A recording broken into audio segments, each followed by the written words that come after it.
Kembali bersama kami di Sapa Jember dan kami masih membahas soal penguatan mitigasi bencana di Kabupaten Jember. Pak Indra, kita coba untuk ulas satu persatu bagaimana titik rawan yang ada di Kabupaten Jember. Nah, ini pertama terkait dengan Hulu Kali Jompo. Beberapa ahli menyebut bahwa ada titik rawan berbentuk huruf L, kalau misalkan ini longsor bisa menyebabkan kota Jember terendam. Apa benar demikian? Kami terima kasih ya terkait dengan resiko bencana atau mitigasi bencana yang ada di Kabupaten Jember, termasuk sungai-sungai. Kami komunikasikan dengan OPD terkait ya, terutama karena kewenangannya Kali Jompo dan ada beberapa titik sungai termasuk Kali Bedadung itu kewenangannya adalah provinsi dan pusat. Kami mengkomunikasikan terutama Kali Jompo itu memang ada genangan, tapi retakan itu kalau di media sosial rame ya, rame itu karena menyampaikan beberapa influencer itu ke sana katanya ada retakan dan lain sebagainya. Setelah saya komunikasikan dengan BKSDA, dalam BKSDA dan pihak perhutani yang berkaitan dengan hal tersebut, masih kondisinya aman sih. Kalau penyampaian secara resmi, saya menyampaikan surat secara resmi, baru-baru saya di BPBD itu dapat 2 bulanan ya. Ada informasi seperti ini langsung kami komunikasikan dengan terutama perhutani yang menjadi kewenangannya. Kondisinya dari tanggapan itu masih tergolong aman. Tapi kami sudah bukan lagi langsung percaya gitu aja. Kami akan melakukan asesmen secara langsung, sudah berkirim surat dengan provinsi terkait BPBD provinsi, karena kalau kami naik ke sana harus ada tim ahli, Pak. Nah, kalau kami menentukan ada retakan, resiko bencana, kalau tidak ada tim ahlinya otomatis bisa salah ini ya, salah prediksi dan asumsi aja.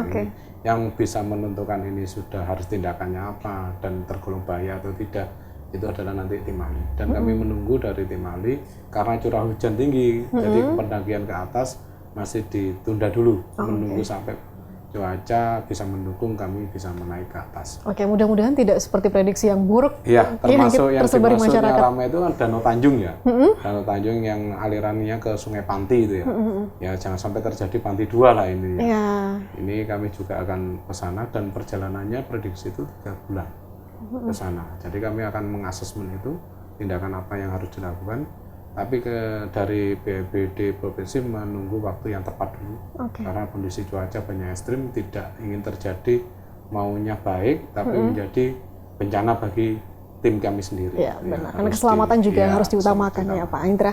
Dari Hulu Kali Jompo kita beralih ke lereng Argopuro. Ini ada temuan retakan juga Pak Indra, yang dikhawatirkan bisa memicu banjir bandang. Nah, sejauh ini pemantauan dan penanganannya seperti apa? Yang tadi kami sampaikan terkait lereng Argopuro itu salah satunya Danau Tanjung itu, Pak. Yang alirannya di Sungai Panti yang kemarin awal tahun 2021 ya. Mohon maaf 2001 ya, 2001 itu terjadi bandang ya, yang mengakibatkan beberapa korban dari masyarakat Wanti sendiri. Itu memang laporan di medsos itu terutama masif sekali ya, influencer menyampaikan bahwa ada retakan-retakan. Tapi hasil drone dokumentasi dari pihak perhutani itu masih memberikan tanggapan jawaban masih tergolong normal dan masih aman istilahnya seperti itu. Yang kami sampaikan tadi kami ulang lagi ya, kami sudah bersurat ke BPBD provinsi untuk minta bantuan tenaga ahli mengasesmen kondisi yang ada di Argopuro itu. Kalau memang terjadi retakan sangat berbahaya, akan kami informasikan sedini mungkin kepada masyarakat. Kalau curah hujan agak tinggi ya selalu waspada dan menjauhi aliran sungai yang dimaksud. Jadi seperti itu. Nah, selain dari aliran sungai, ini juga ada kritis lahan di kawasan Meru Betiri, Pak Indra, yang sering memicu banjir longsor di 3 desa di Tempurrejo, ada Wonoasri, Curanongko, dan Andung Rejo, serta beberapa desa juga di Silo. Nah, ini apa yang harus dilakukan pemerintah untuk memitigasi, apalagi mengatasi kondisi kritis seperti itu? Ya, terima kasih Mbak Pia. Terkait itu sangat menjadi urgent ya, terutama di daerah wilayah Tempurrejo ya, Tempurrejo dan Silo. Dan alhamdulillah kemarin itu di awal bulan Oktober kami menemukan longsoran itu gelondongan kayu-kayu lapuk ya, kayu-kayu lapuk, bukan kayu-kayu gergajian ya. Yang saya pantau itu kayu lapuk di Silo. Itu kita menjadi tim dengan pihak perhutani atau Perum Betiri, menjadi tim kami, selalu komunikasi baik dan kami memang terjadi penumpukan ya. Kalau Iya. dibiarkan itu terjadi bandang Benar. kayak di Sumatera atau bisa-bisa bukan di Sumatera ya. Kalau panti dulu lah di Jember dulu kan terjadi panti. Itu lebih parah sampai terjadi seperti itu. Akhirnya bukan sampai terjadi lah ya kalau itu dibiarkan. Kami tangani mitigasi bareng dengan pihak OPD teknis dari PU pengerahan alat berat dan sebagainya.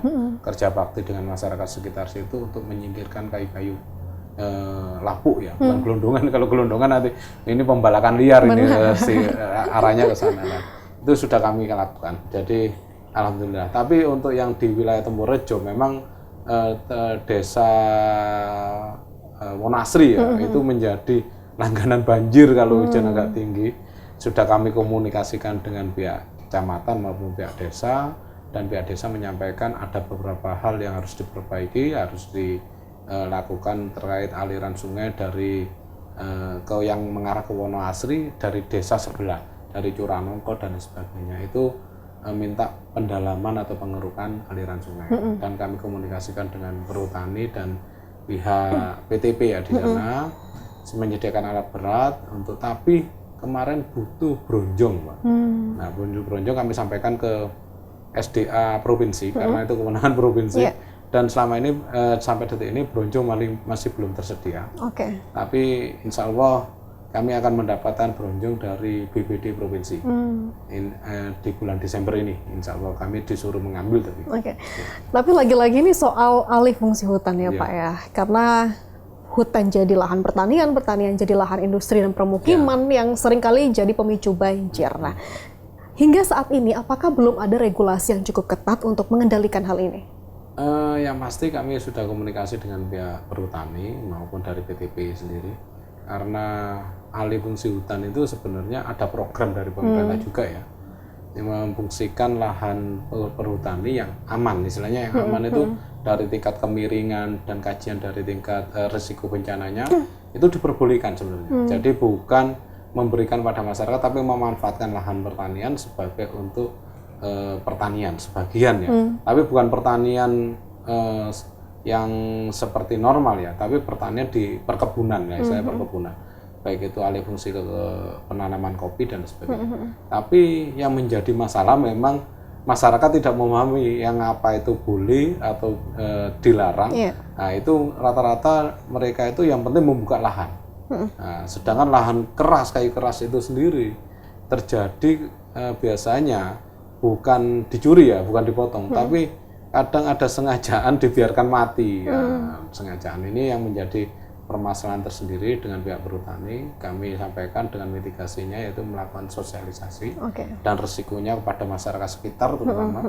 Ya, kita tidak boleh berpikiran pendek ya untuk ekonomi, tapi kedepannya resikonya taruhannya nyawa ini, jiwa ini yang menjadi kedepannya. Dan dari pihak Perhutani maupun Perumpetiri maupun PTPN itu sudah siap untuk mendukung kegiatan yang dimaksud ya. Sebenarnya sudah dilakukan sih, tapi mungkin kurang masif ya. Selain juga menuntut kesadaran dari masyarakat setempat, kita juga perlu regulasi yang ketat untuk bisa mengatur ya, untuk mengendalikan hal tersebut. Aturannya ada sebenarnya. Kita akan bahas soal peraturan daerah di segmen berikutnya, Pak Indra. Boleh. Dan saudara, kami akan kembali usai jeda.